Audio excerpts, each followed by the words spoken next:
যদি কোনো মানুষ চায় যে আল্লাহ তাআলা তাকে কখনো বঞ্চিত না করেন, কিংবা যদি কারো মনে হয় যে তার গুনাহ এত বড় যে তাকে আর ক্ষমা করা হবে না, তবে তার অন্তত একবার এই দোয়াটি পড়া উচিত। আল্লাহ তাআলা পবিত্র কুরআনের সূরা আস-সাফফাতে ইরশাদ করেছেন যে ইউনুস আলাইহিস সালাম যদি মাছের পেটের ভেতর থেকে এই শব্দগুলোর মাধ্যমে আমাদের স্মরণ না করতেন, তবে তাকে কিয়ামতের দিন পর্যন্ত মাছের পেটেই থাকতে হতো। এর মানে হলো, যদি ইউনুস আলাইহিস সালাম এই দোয়া না করতেন, তবে আল্লাহ তাকে মাছের পেট থেকে বের করতেন না। কিন্তু আল্লাহ তাআলার কাছে ইউনুস আলাইহিস সালামের এই আকুতি এতই পছন্দ হয়েছিল যে তিনি তাকে তাৎক্ষণিক ক্ষমা করে দেন।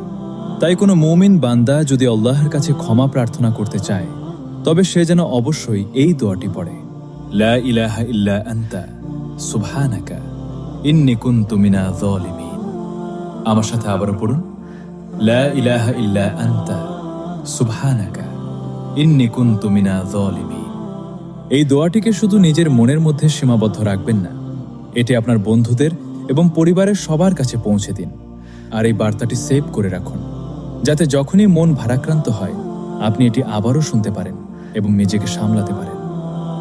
আল্লাহ আমাদের সবাইকে ক্ষমা করুন। আমিন।